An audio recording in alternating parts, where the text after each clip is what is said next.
그 쿠신증후군이라는 수치가 그 당시에는 20년 전에는 쿠신증후군이 그렇게 많이 생기지 않을 텐데 그 수치가 0.1%가 부족해서 쿠신증후군이라는 병명은 못 내리겠지만 쿠신증후군인 것 같다라는 거예요. 근데 병명은 없었어요. 그리고 다낭성 난포 증후군과 쿠신증후군을 앓고 있으면서 이게 이제 부어서 죽는 병인 거예요.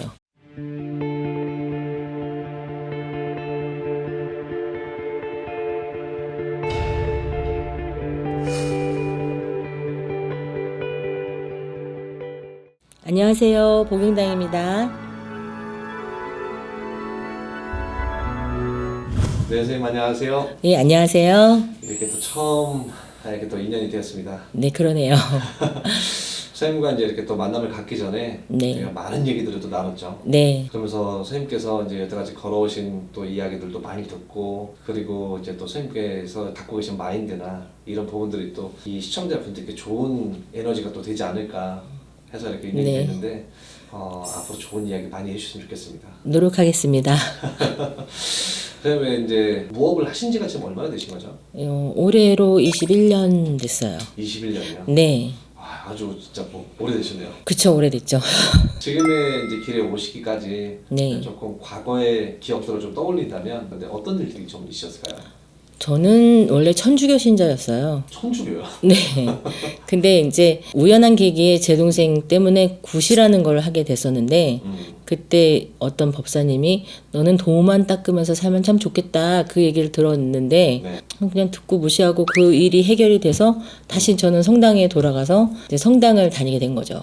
근데 성당에 대한 로망은 왜 그랬었냐면 하얀 미사포를 쓴 모습이 너무 예쁜 거예요. 그래서 나도 저 미사포를 꼭 써야 되겠다라는 생각에 성당을 열심히 다니고 있었는데 네. 그 당시에 성당을 다니기 전에 이미 신병은 와 있었던 것 같아요. 그래서 몸이 한 달 만에 45kg가 불어나고 아침에 일어나는데 소리를 있는 대로 지르면서 살이 찢어지는 소리를 제가 들었거든요. 너무 고통스러웠어요. 팔, 배, 다리, 그러니까는 능지처참하듯이 살이 찢어지고 그 다음 날은 어느 날 밤에 누가 내 오금을 탁 치더니 안진뱅이가 돼버린 거예요. 그렇게 했는데 저희 집안 자체가 성당을 다니는 집안이니까 점을 보러 가야 된다는 생각을 엄마도 안 했고 저도 안 했어요. 근데 이제 우연히 아시는 분이 저거 신병이다. 찾아가봐라. 그래서 제 동생이 아는 사람네 집에 이제 간 거죠. 갔더니 놀래는 거예요. 한숨을 들이쉬고 내쉬고. 왜냐면 몸이 45kg가 불어나니까 102kg가 됐을 거 아니에요. 배는 이만하고 숨은 못 쉬고 한쪽 다리는 피부병으로 전부 뒤덮여 있었어요. 근데 삼성의료원에 가서 그 피부병 그 자체 조직 검사를 하니까 병명이 없는 거예요. 그 왜 이렇게 붓게 되는지 그 원인을 찾으러 또 다른 병원들마다 다 다녔는데 그 쿠신증후군이라는 수치가 그 당시에는 20년 전에는 쿠신증후군이 그렇게 많이 생기지 않을 텐데 그 수치가 0.1%가 부족해서 쿠신증후군이라는 병명은 못 내리겠지만 쿠신증후군인 것 같다라는 거예요. 근데 병명은 없었어요. 그리고 다낭성 난포 증후군과 쿠신증후군을 앓고 있으면서 이게 이제 부어서 죽는 병인 거예요.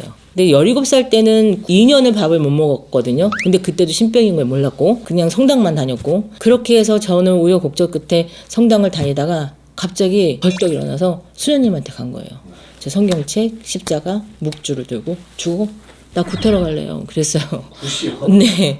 그랬더니 수녀님이 한참 쳐다보더니 그렇게 하시래요. 잘하고 오시래요.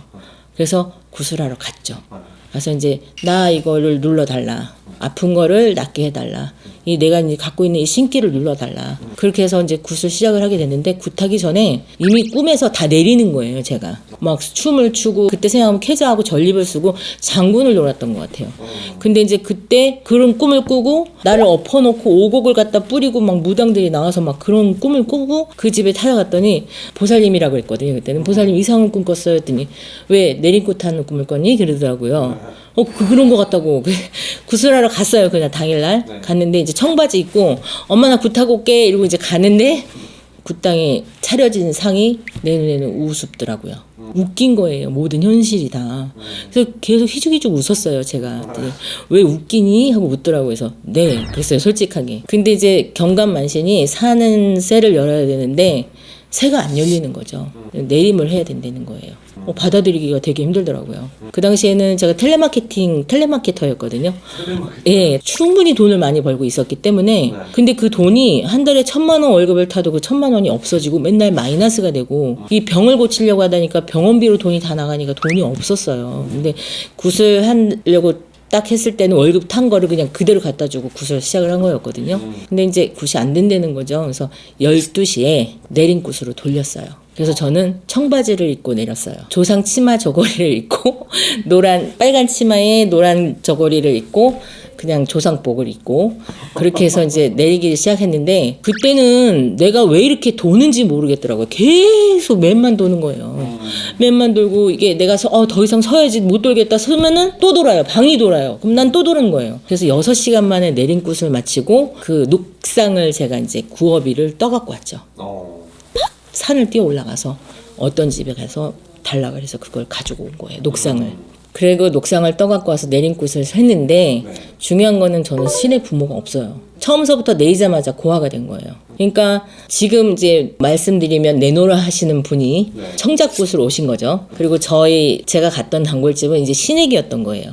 그러니까 그 내노라 하시는 분이, 이 신액인 너가 나를 가르칠 수 없으니 니네 둘이 자매처럼 다녀라, 이렇게 얘기를 한 거예요. 그럼 나 신엄마 어디 있어요? 신의 부모가 없는 거예요. 그러니까 고아처럼 돼갖고 혼자서 헤맨 세월이 한 3년이었던 것 같아요. 근데 이제 그분들이 내려놓고 제가 너무 명확하게 내린 거였죠. 그러니까는 성당 다니는 사람이 제가 신명이 뭔지 뭘 어떻게 알겠어요. 근데 황해도 구월산 산신 할아버지요, 부군 할아버지요, 백마 장군님이요, 막 이렇게 내리니까 이 사람들조차도 제가 가짜라고 믿었던 것 같아요. 그래서 막상 녹상까지 떠갖고 왔는데 넌 가짜다라는 소리를 뒤에서 들은 거예요, 제가. 그러면은 손님이 제가 이제 점집을 차렸을 거 아니에요. 차리고 있는 중간에 손님이 들어오더라고요. 어떻게 알고 왔는지. 근데 점을 보면 부채가 말하고 방울이 말해주는 줄 알았는데, 그냥 이게 느낌으로 말한다는 걸 그때 혼자서 처음 깨달았어요. 그래서 이사 가시려고 하냐? 그렇다. 그러면 그 돈을 들고 딴 집에 점 보러 가는 거예요. 나 무당 맞는지. 사람들이 다 어느 누구 한 사람이든 나한테 무당이라고 말해주면 난 무당의 길을 가겠노라. 근데 아무도 내가 무당이라고 말을 안 해주고 내가 그 사람들 점을 보고 오는 거예요. 그 짓을 1년을 넘게 했어요. 그러다가 나중에는 신경질 나니까, 제가 또 텔레마케터가 전문이니까 홍삼 사무실을 차린 거죠. 판매하는 사무실을. 할아버지 안녕, 나 일 갔다 올게, 이런 거죠. 그래서 신의 벌절 받았어요, 많이. 그래서 3년이라는 세월 동안 정말 장롱 밑에 있는 돈을 이렇게 긁어서 100원짜리 500원짜리 쓸 수 있을 정도로 너무 힘들게 살았어요. 근데 제가 내리고 났는데, 내리굿을 하고 3일 만에 한쪽 다리가 팅팅 부었었는데 3일 만에 아침에 일어나니까 맨다리처럼 멀쩡해졌고, 이 부었던 이 부기는 점점점 빠지고 뭐 정상처럼 되는 거예요. 지금 머리에도 혹이 약간 조그만 족쇄만한 혹이 있는데, 그때 혹이 멈춰버린 거예요. 자라지 않고. 그러니까 저는 신병은 분명히 있다고 생각해요.